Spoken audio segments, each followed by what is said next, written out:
A paz do Senhor, amados. Eu sou o pastor Adelcidos Reis. Trago-lhes o comentário da lição 3 da revista da nossa escola dominical, CPAD, que tem como título O Batismo do Espírito Santo. Texto áureo. Porque na verdade João batizou com água, mas vós sereis batizados com o Espírito Santo, não muito depois desses dias. Atos dos Apóstolos, capítulo 1, versículo 5. Verdade prática. Ser batizado no Espírito Santo é uma experiência espiritual perfeitamente distinta da nossa conversão. E para nós, essa é uma verdade apresentada nas Escrituras. Amados, hoje nós vamos estudar a lição 3, o batismo no Espírito Santo. O batismo no Espírito Santo é a grande experiência que marcou a história da igreja em todos os tempos. Nós podemos ver que no dia de Pentecoste estava 120 homens e mulheres aguardando a promessa que Jesus havia lhes feito de ficar em Jerusalém até que fosse revestido do poder do Espírito Santo. Eles tiveram uma experiência marcante que mudaram a vida de todos eles. Aquele Pedro que tinha negado Jesus diante da serva do sumo sacerdote. Aquele João que tinha pedido para Jesus um lugar ao lado do seu trono, agora estava com um sentimento de altruísmo, de abnegação, de entrega, de doação à causa do Senhor. Em toda a história da igreja, o poder do Espírito Santo tem sido marcante. E durante quase 2 milênios, nós vemos que este batismo no Espírito Santo, esse poder sobrenatural, vem marcando a história da igreja. Aqui no Brasil, o batismo no Espírito Santo está completando aproximadamente 110 anos. Quando a primeira mulher a ser batizada no Brasil, a irmã Celina de Albuquerque, foi batizada no Espírito Santo quando os missionários Daniel Berg e Gunnar Wingre esteve aqui pregando o Evangelho, fazendo missões na unção do Espírito Santo. De lá para cá, o batismo do Espírito Santo marcou a história do pentecostalismo brasileiro. Se não fosse esse poder sobrenatural, a história da igreja certamente seria outra. Mas nós vemos que na história da igreja, aqui no nosso Brasil, como também no mundo, vem sido marcante uma história de poder, de autoridade, de unção. A igreja vem marcando presença, vencendo e não sendo vencida, marcando presença na terra com autoridade e com poder. E hoje nós vamos estudar esta maravilhosa bênção que está ao alcance de todos os cristãos. Então vamos para o tópico primeiro. O que significa batismo no Espírito Santo? Ponto 1. O fenômeno do Pentecoste. Antes de nós conhecermos o significado de batismo no Espírito Santo, nós precisamos conhecer a história do Pentecostes. O que significa Pentecostes? Quando Deus ele tirou o povo do Egito, conduziu o povo pelo deserto para colocar em Canaã, ali no deserto, nas regiões de Sinai, Deus ele regulamentou 7 festas para o povo hebreu. Dentre essas 7 festas, 3 festas se destacavam: a festa da Páscoa, a festa dos tabernáculos e a festa de Pentecostes. Pentecostes é uma derivação da palavra 50, que deriva da palavra penta. Então nós vemos que essa festa de Pentecostes, ela era celebrada no 50º dia depois da Páscoa. Era chamada também de festa das semanas, porque se contava 7 semanas depois da Páscoa, que dava 49 dias, e no 50º dia, no dia seguinte, celebrava a festa de Pentecostes. Essa festa era também chamada de festa da colheita. Era apenas um dia de festa, mas era um dia que marcava a história do povo hebreu. Era um dia de gratidão, era um dia de agradecimento, era um dia de adoração a Deus pelo benefício que ele tinha feito ao povo, enviando a chuva, fazendo com que a colheita ela fosse abundante. A festa de Pentecoste, ela exatamente apontava para o derramamento do Espírito Santo. E as profecias bíblicas registram essas promessas que foram exatamente cumpridas no dia de Pentecostes. Deus, ele preparou este dia como o dia do derramamento do Espírito Santo, como o dia em que marcaria a história da igreja. A igreja foi edificada na cruz do Calvário, mas ela foi inaugurada no dia de Pentecoste. No dia de Pentecoste havia muitas pessoas de outros lugares, até porque nessa festa de Pentecoste era recomendado que todo judeu deveria estar em Jerusalém, principalmente os homens. E ali nós podemos constar nas Escrituras que havia pelo menos 15 povos ali presentes. Havia os partos, os medos, elamitas, os que habitavam na Mesopotâmia, Judéia, Capadócia, Ponto, Ásia. Nós podemos ver a Frígia, Panfilha, Egito, regiões da Líbia próximo a Cirene, forasteiros romanos como judeus e prosélitos. Os prosélitos eram os gentios que se aderiram ao judaísmo, os cretenses, os árabes, todos estavam ali. E aqueles 120 homens e mulheres, eles receberam o poder do Espírito Santo. E a Bíblia diz que houve ali um vento veemente, impetuoso, encheu toda a casa, e todos foram cheios do Espírito Santo e começaram a falar em outras línguas. E aquelas línguas, elas eram visíveis, audíveis, e chegou ao entendimento de todos aqueles estrangeiros as maravilhas de Deus. Aquele dia foi um dia que marcou a história da igreja, porque Pedro, que antes era aquele Pedro tímido, aquele Pedro que se acovardou, agora se põe de pé com autoridade, com unção, com poder, traz um grande sermão. E aquele sermão, então, fizeram com que todos aqueles ficaram compungidos coração, a ponto de perguntar: o que nós faremos? Então Pedro, ele chama aquele povo para a reconciliação com Deus, para converter ao Senhor. E a Bíblia nos informa que foram 3.000 almas. Aquelas 3.000 almas agora iam voltar para os seus lugares, para as suas terras, para as suas pátrias, agora cheio do Espírito Santo. Voltaram convertidos ao Senhor, com poder para propagar o Evangelho de Cristo. E assim a igreja, ela foi crescendo até chegar aos dias de hoje como uma igreja poderosa e vencedora.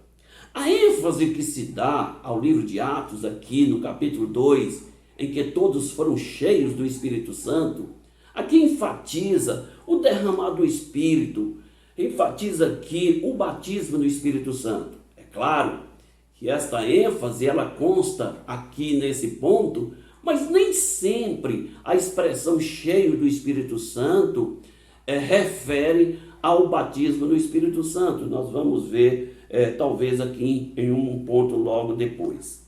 Amém? Então vamos para o ponto de número 2. Duas bênçãos distintas. Existem duas bênçãos que marcam a história do ser humano convertido a Cristo. O primeiro é quando ele se rende a Cristo. É a bênção da conversão. Quando a pessoa ele vem a Cristo, recebe o perdão dos seus pecados.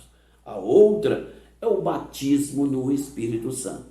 É bom lembrar que nem toda pessoa convertida a Cristo, ele é batizado no Espírito Santo. Mas toda pessoa que é convertida, ele tem a presença do Espírito Santo na sua vida. E ter a presença do Espírito Santo significa que aquele servo pertence ao Senhor. O Espírito Santo, ele conduz o homem até o pé da cruz, conduz o homem até Jesus. Quando Jesus perdoa os pecados, aquele coração agora se esvazia de pecado, das coisas ruins, e o Espírito Santo agora passa a fazer morada no interior do ser humano. Por isso, todo cristão ele tem o Espírito Santo. Mas nós podemos ver, amados, que embora o Espírito Santo ele esteja na vida, no coração do ser humano, nem todos são batizados no Espírito Santo, porque o batismo no Espírito Santo é uma experiência especial.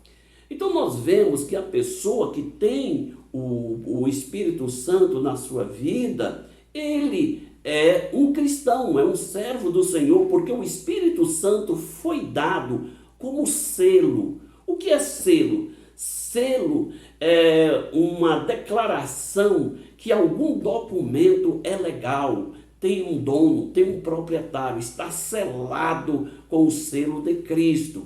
Significa que o cristão, ele é propriedade de Cristo. Por isso que o apóstolo Paulo, ele recomenda aos cristãos: não entristeçais ao Espírito Santo, no qual fostes selados para o dia da redenção. Então todo cristão ele tem o selo do Espírito Santo como propriedade de Cristo. Algumas pessoas pensam que ser selado com o Espírito Santo é ser batizado com o Espírito Santo, mas isso não é verdade.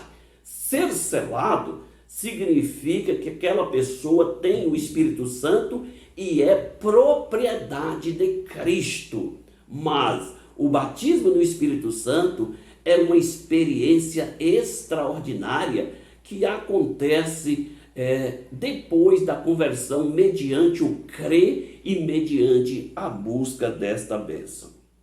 Ponto de número 3, conceitos teológicos. Veja só, meus amados, todas as promessas advindas das profecias bíblicas acerca do batismo no Espírito Santo, elas passaram pelo Calvário, elas passaram pelo sacrifício de Cristo Jesus na cruz do Calvário. Eis aí a razão pela qual Jesus ele disse: convém que eu vá, porque se eu não for, o Consolador não virá. Então é mediante o sacrifício da cruz que Cristo lhe abriu o espaço para o derramamento do Espírito Santo. Então nós podemos ver, conforme Atos dos Apóstolos, capítulo 2, o versículo 39, que todas essas promessas do derramamento do Espírito Santo, advinda do dia de Pentecoste, ela abrangeu a igreja daquele tempo e abrangeu a igreja em todos os tempos e continua ainda viva e atuante nos servos do Senhor. Veja que Atos dos Apóstolos, no capítulo 2, o versículo 39, Pedro, no seu sermão, ele diz: a promessa diz respeito a vós, a vossos filhos e a todos que estão longe. A vós eram aqueles que estavam ali presentes. Vossos filhos seriam as próximas gerações. Mas aqueles que estão longe, aqueles que estavam longe em áreas geográficas e estavam longe em relação ao tempo. Podemos considerar que nós, aqui no mundo ocidental, somos aqueles que estavam longe. Mas veja que faz quase 2000 anos e esta promessa tem chegado a nós. É um tempo bem considerável para o cumprimento desta promessa. Então, o apóstolo Pedro afirmou que esta bênção é para os descendentes. E aqueles que foram crendo em Cristo foram recebendo esse poder do Espírito Santo. Nós vemos também, meus amados, que a promessa do derramamento do Espírito Santo passou pelas profecias do profeta Isaías, especialmente no capítulo 44, versículo 3, quando o profeta, usado pelo Espírito Santo, ele diz: derramarei água sobre os sedentos, torrentes sobre a terra seca, e o meu Espírito sobre a tua posteridade. Então veja, meus amados, que a bênção do Senhor, ela está encaminhada para os cristãos em todos os tempos. A promessa também passou pela profecia do profeta Ezequiel, no capítulo 36, o versículo 26 e 27, quando o profeta ele anuncia a Israel que daria um novo coração, tiraria o coração de pedra, daria um coração de carne. E no versículo 27 ele diz: porei dentro de vós o meu espírito, e fareis que andeis nos meus estatutos, e guardeis os meus mandamentos. Veja só que a promessa do derramar do Espírito Santo, ela vinha desde os tempos antigos, mas com o advento da morte e ressurreição de Cristo, ela foi cumprida no dia de Pentecostes. Vamos para o tópico de número 2. O propósito do batismo no Espírito Santo. Veja só, qual o propósito do batismo no Espírito Santo? O propósito do batismo no Espírito Santo, amados, é o revestimento de poder. Ninguém melhor do que Jesus sabia que os cristãos passariam por adversidade, que a igreja passaria por perseguição. E nós vemos que mesmo depois da morte de Jesus, quando Jesus ele estava ressuscitado ainda aqui na terra, os discípulos estavam retraídos, escondidos, estavam sem entusiasmo, alguns queriam voltar às antigas profissões e eles estavam desanimados. Mas nós vemos que com o derramar do Espírito Santo, com o batismo do Espírito Santo, esse entusiasmo ele foi reativado. E é aqui que nós vemos que a finalidade do batismo no Espírito Santo, conforme aqui o ponto primeiro, esse propósito nos fala acerca do servir a Deus. E este servir a Deus, ele tem duas vertentes, uma de forma vertical e outra de forma horizontal. No sentido vertical, ou seja, nesse relacionamento vertical, ele mostra aqui que o Espírito Santo, ele atua na experiência da salvação, levando o homem a ter um relacionamento profundo com Deus. O próprio Cristo, ele falou que o Espírito Santo, ele ia testificar dele na vida dos cristãos e na vida da igreja. Então o Espírito Santo também foi prometido por Cristo como sendo o guia, aquele que iria ensinar os discípulos, aquele que iria ajudar os discípulos, seria o Consolador. Vemos também que no sentido horizontal, amados, o batismo do Espírito Santo capacita o cristão para o serviço, para o servir ao Senhor com força, com autoridade e com poder. Então, o batismo do Espírito Santo capacita o cristão a servir ao Senhor. Veja só, Jesus ele disse para os discípulos: recebereis poder ao descer sobre vós o Espírito Santo, e ser-me-eis testemunha em Judeia, Samaria e até os confins da terra. Sem o poder do Espírito Santo, jamais os discípulos ou nós seríamos essas testemunhas fiéis, movidas de autoridade.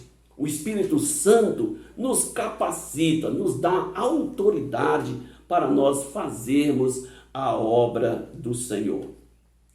Então veja, meus amados, que é o Espírito Santo o agente que impulsiona os cristãos a dar sequência à obra de Cristo. Nós podemos ver também no ponto de número 2, que é a capacitação do Espírito. Veja que é o Espírito que capacita o ser humano. O ser humano de si mesmo, por mais sábio, por mais capacitado que ele seja, ele não tem condição de por si mesmo fazer nada na obra do Senhor. Por quê? Porque nós não lidamos com a obra simplesmente com coisas materiais. Nós lidamos com o sobrenatural. Nós lidamos com até mesmo com forças espirituais da maldade. Então o humano, na sua força física, ele não tem condições, mas no poder do Espírito Santo, nós podemos entrar no terreno do inimigo, nós podemos destruir as muralhas que são construídas pela mentira, nós podemos marcar presença, entrar no terreno do inimigo e o inimigo ele ter que recuar. É assim que nós somos capacitados pelo Espírito Santo para essa obra. Por isso, a ideia de batismo significa mergulho, ou seja, ser imerso do poder do Espírito Santo.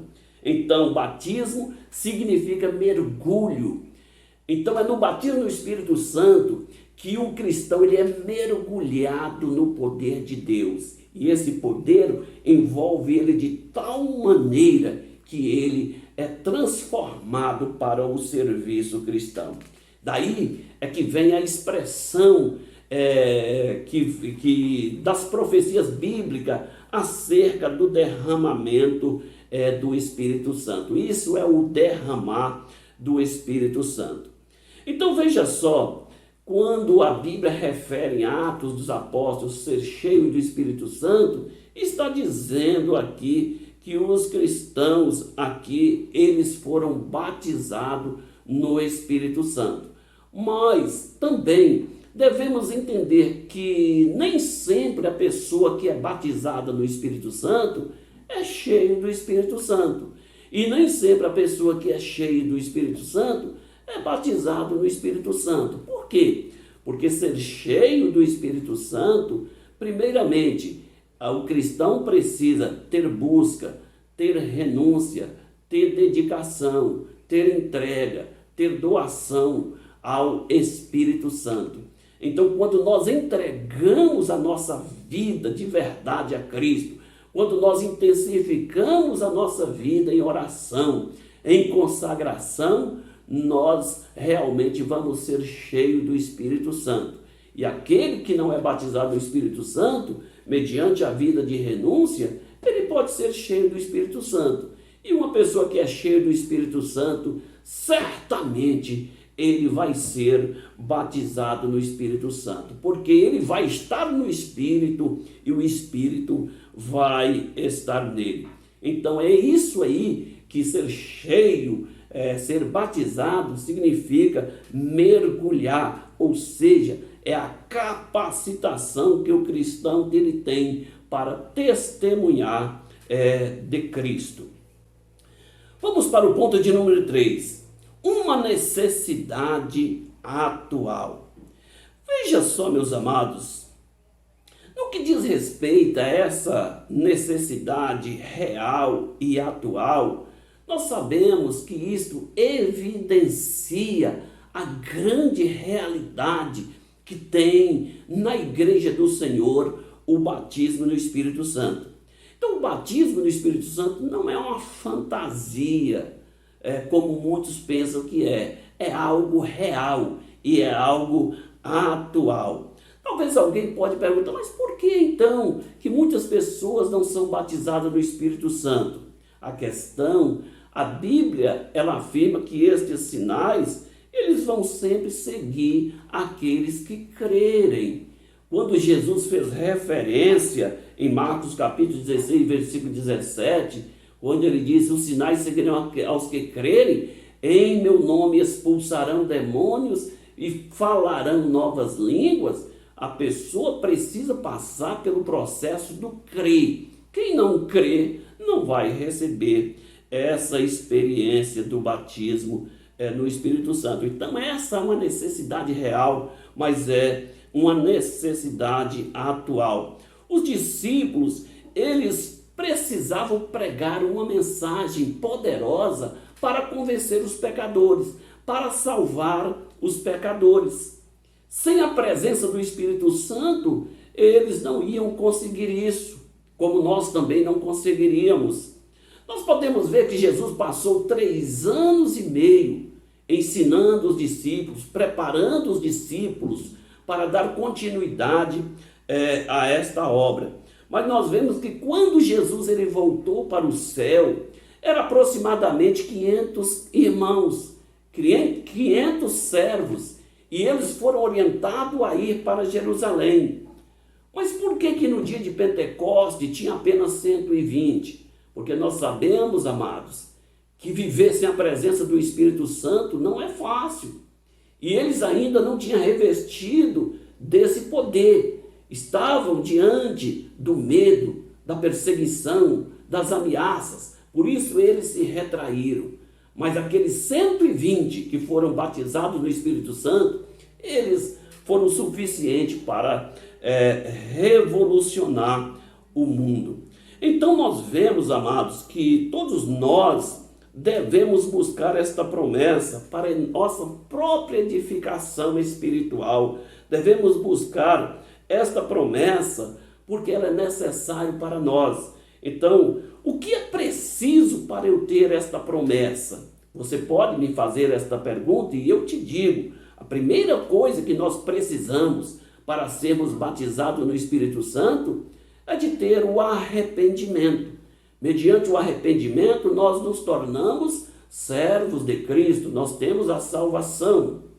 Cristo purifica os nossos pecados e nós vivemos na dependência de Cristo. O segundo passo é crer que esta promessa é também para mim, é também para nós, que quando nós cremos nesta promessa, nós vemos, meus amados, que nós vamos receber a promessa mediante o nosso crer.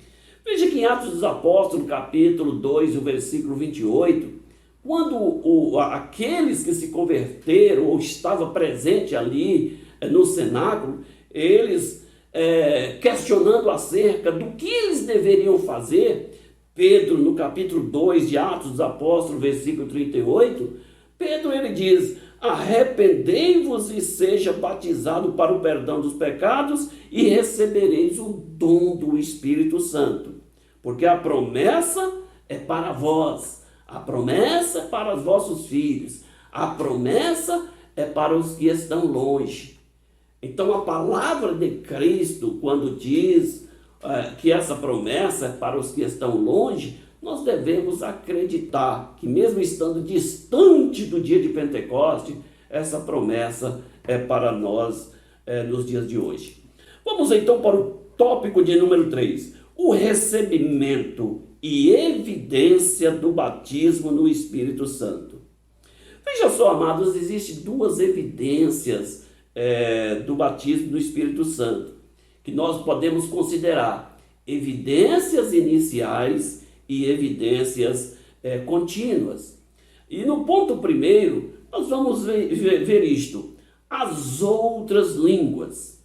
Veja só, todas as pessoas que são batizadas no Espírito Santo, necessariamente, eles devem falar em outras línguas. Se não falar em outras línguas, se não falar em línguas estranhas, não evidencia o batismo no Espírito Santo. Então, a evidência que nós temos do batismo no Espírito Santo é o falar em língua. E esta é uma evidência inicial do batismo no Espírito Santo, o falar em outras línguas.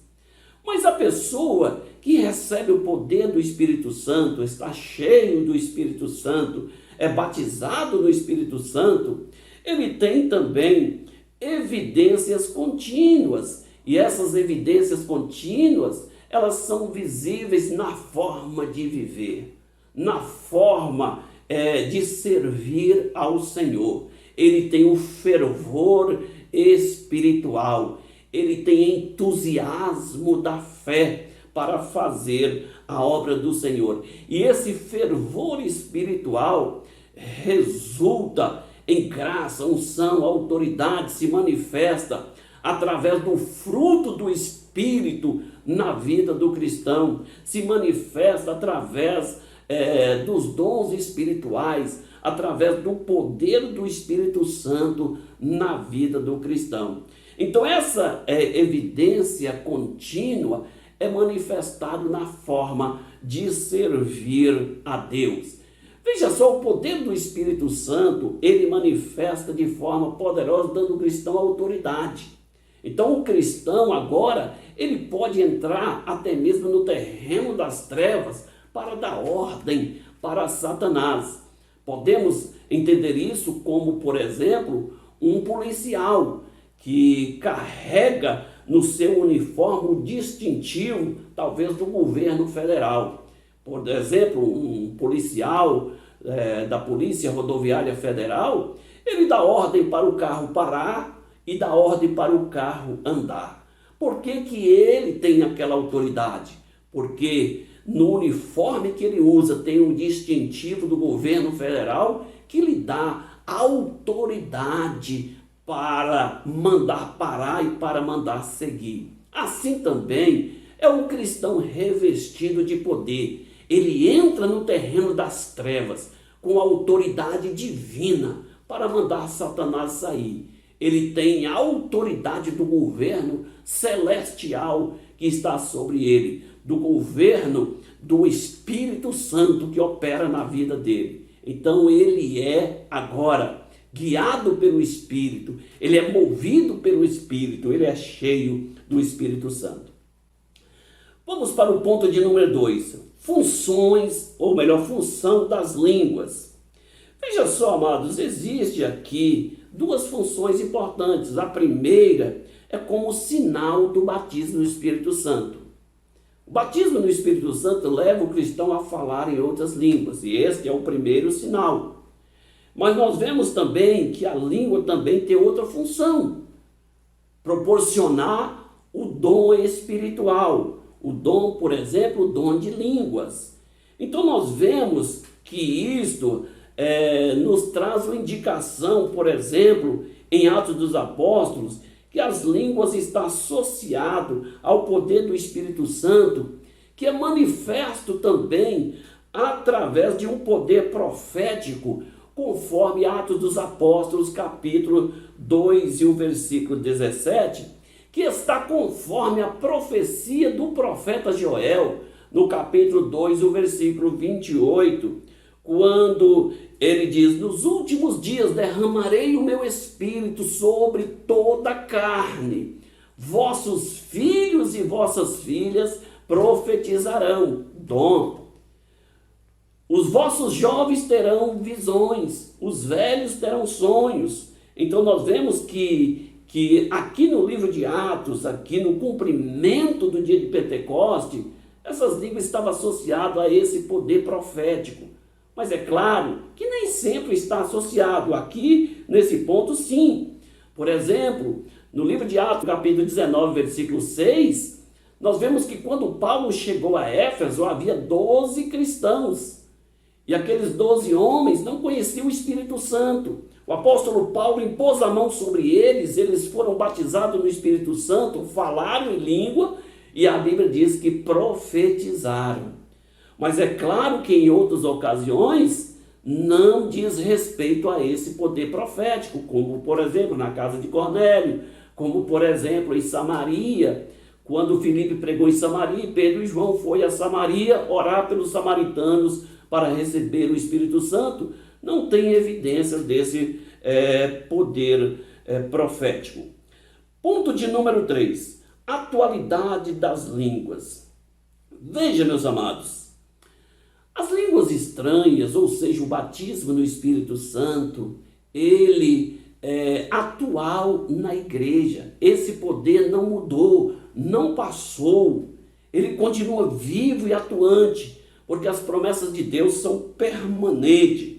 Então nós vemos que a evidência do derramamento do Espírito Santo, dos sinais que aconteceram, por exemplo, no dia de Pentecoste, nós vemos que o som que veio veemente, impetuoso, ele não existe mais. As línguas repartidas de fogo, elas foram vistas visivelmente a olho nu, elas não são manifestas mais. Mas tem uma coisa, o Espírito Santo operando, levando os cristãos a falar em outras línguas, continua vivo, ativo e atuante na vida da igreja e na vida dos cristãos.